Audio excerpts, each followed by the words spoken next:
Good morning, y'all. Good morning, y'all. Good morning, good morning, good morning. I am here. I think my nesting has started. My nesting has started, y'all. The good news is I don't need any more of these.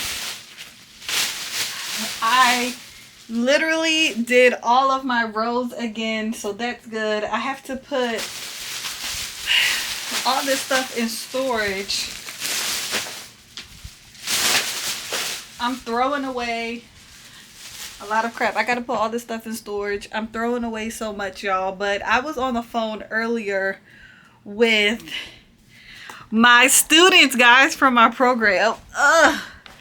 So many amazing updates. Here, while I talk to y'all, I need to be doing something right.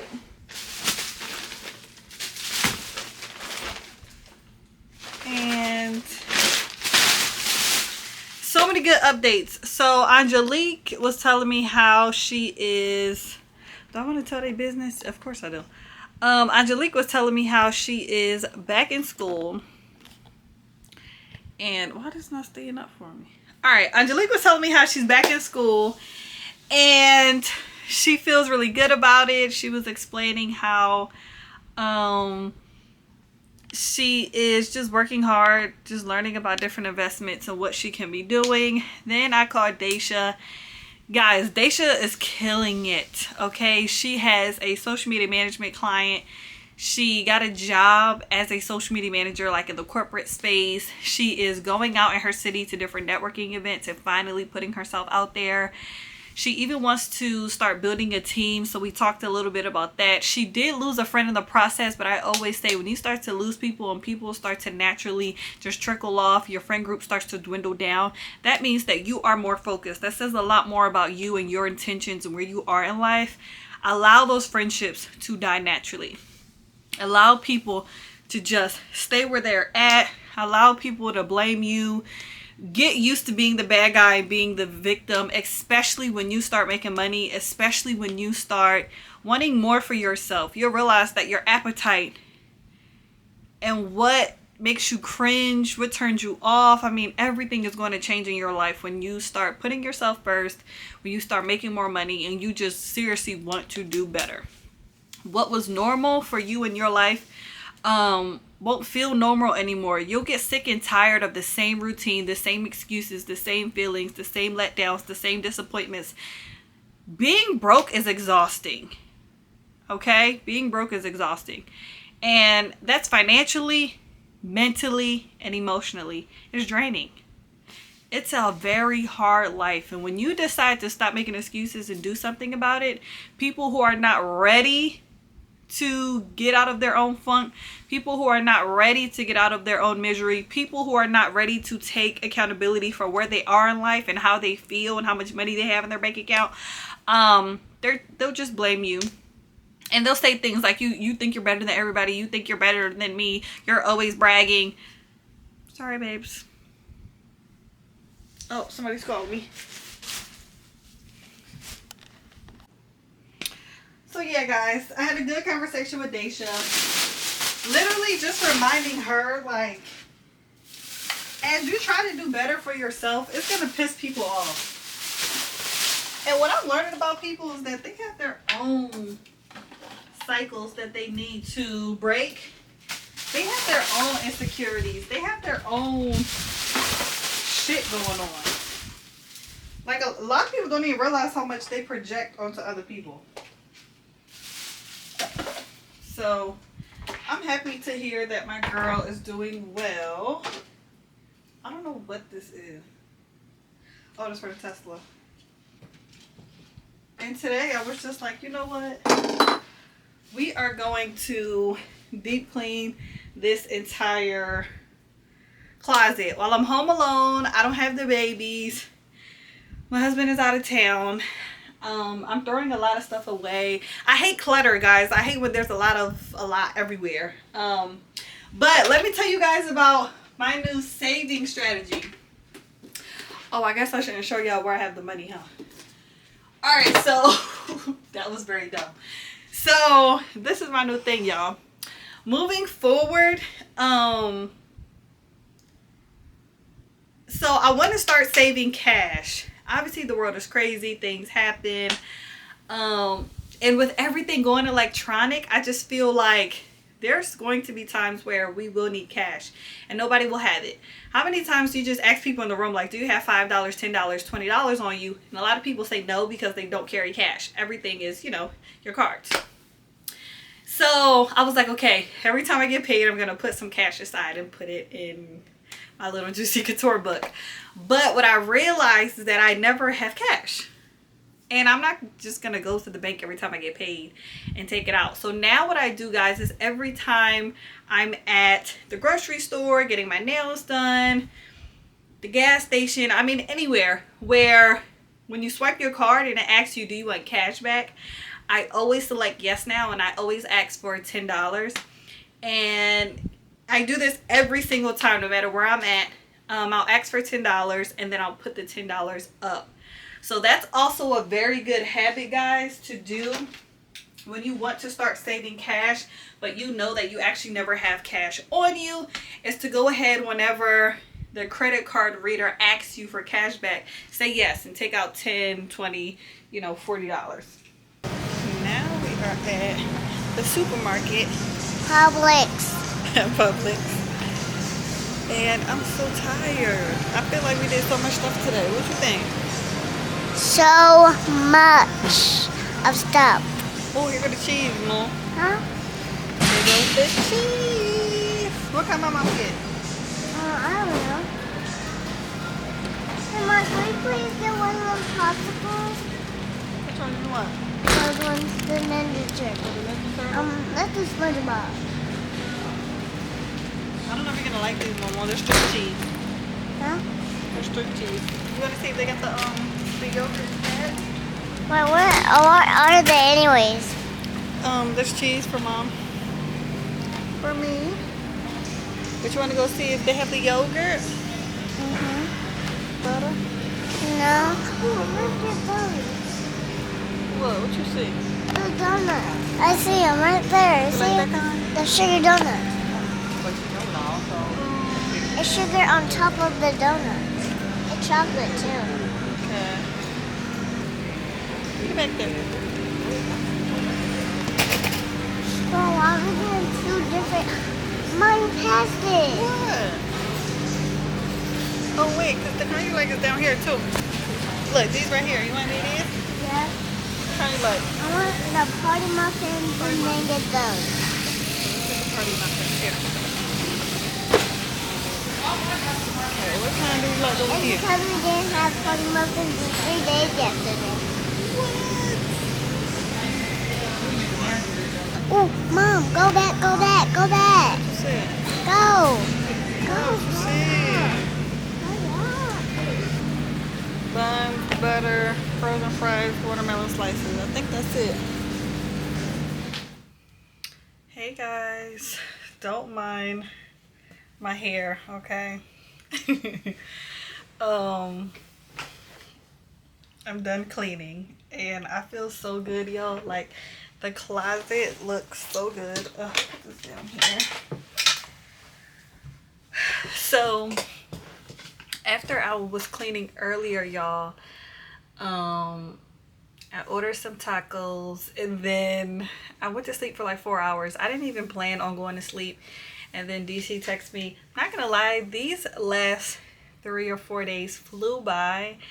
DC comes back home tomorrow, so I feel really good that I was able to clean everything and get the closet slash office organized.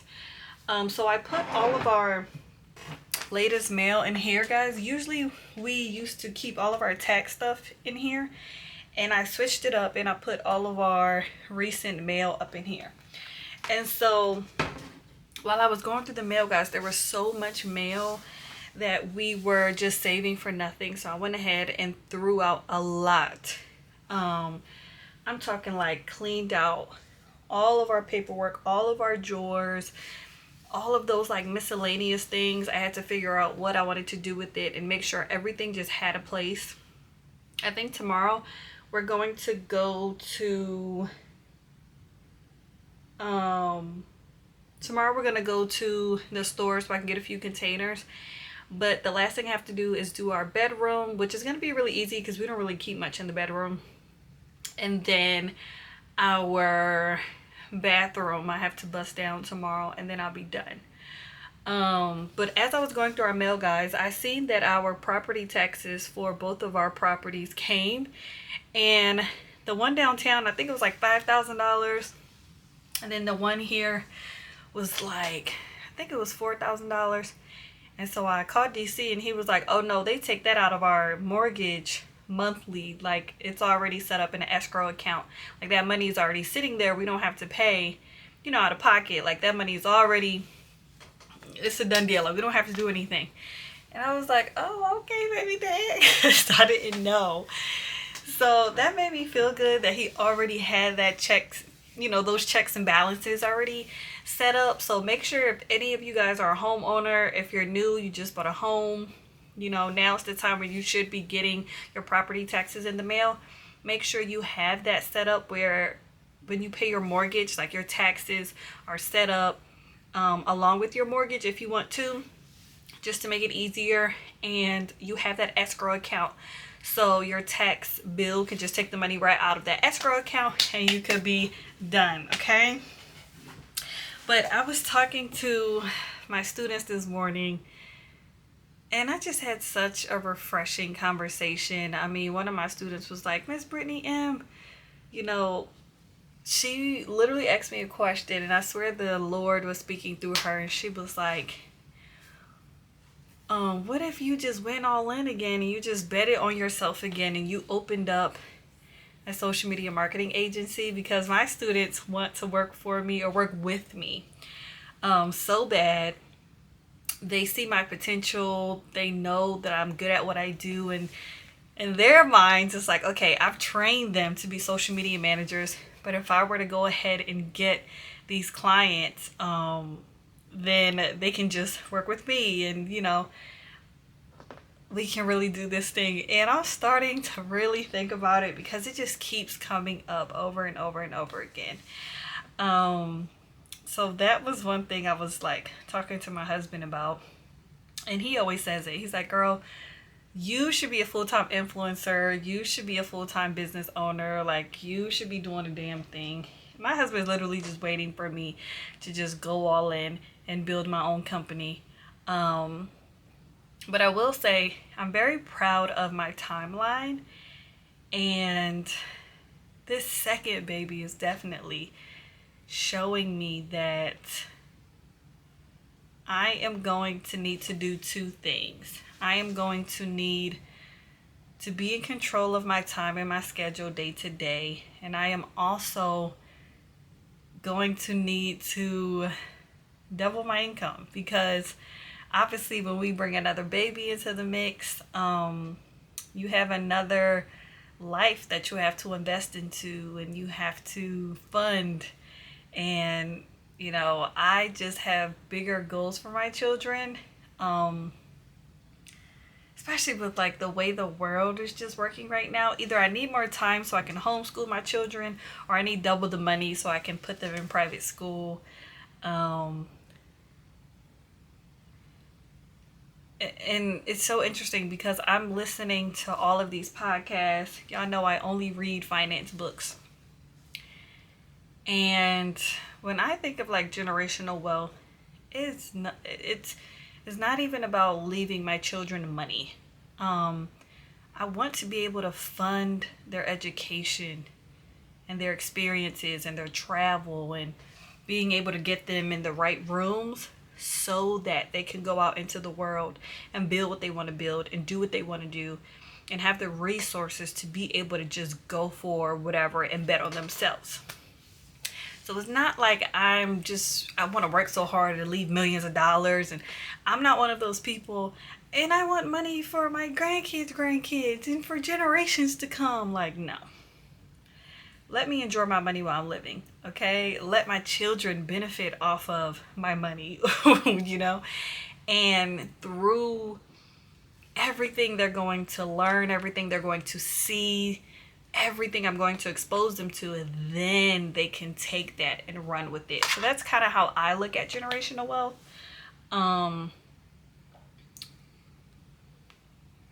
And I was looking at this oh, sorry, my leg itch. I was looking at this specific YouTuber, and I'm sorry, she's on TikTok. I was looking at this specific TikToker, and I'm very interested, guys, in opening up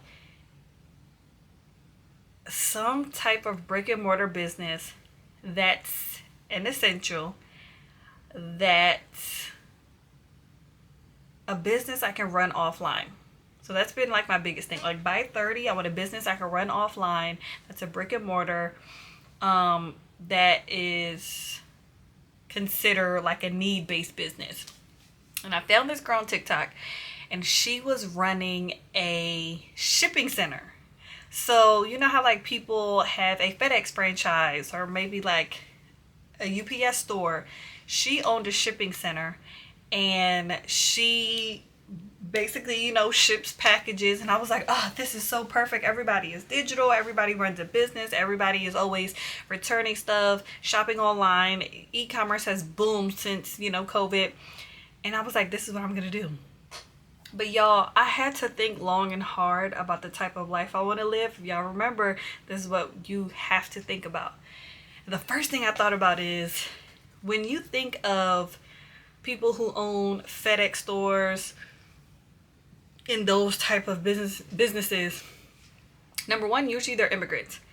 But also when you think of that type of business, yes, like the girl made $1 million in 2 years.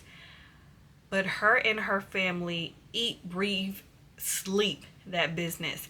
They wake up every day, they open shop, they serve their customers, they work after hours. She's employed her mom, her siblings, her cousins. Everybody works really hard in that business. And I had to be realistic with myself because I want to work less and make more.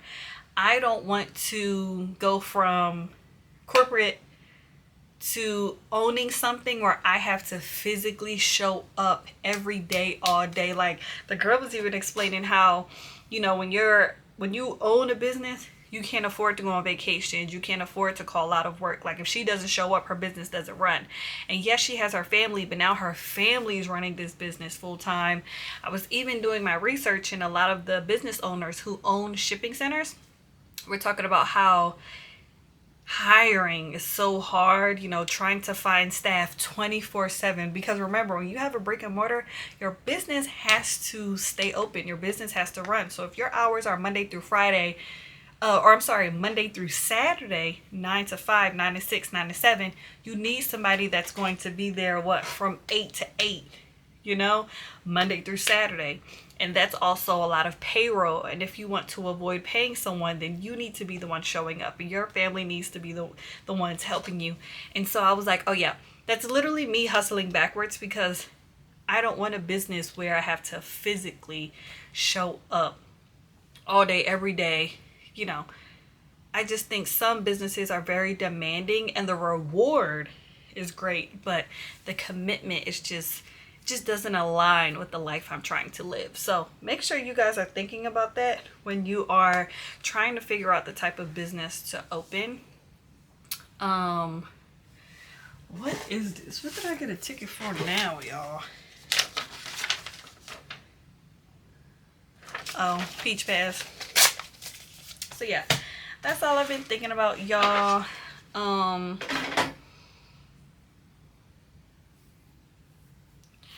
Oh, let me check my stock account while I have y'all on here. So as soon as I get paid this week, I want to show you guys my payday routine and exactly why y'all can't recognize my face. Hold on. Oh, I was about to say, I want to show you guys my payday routine this weekend. So stay tuned for that. Okay.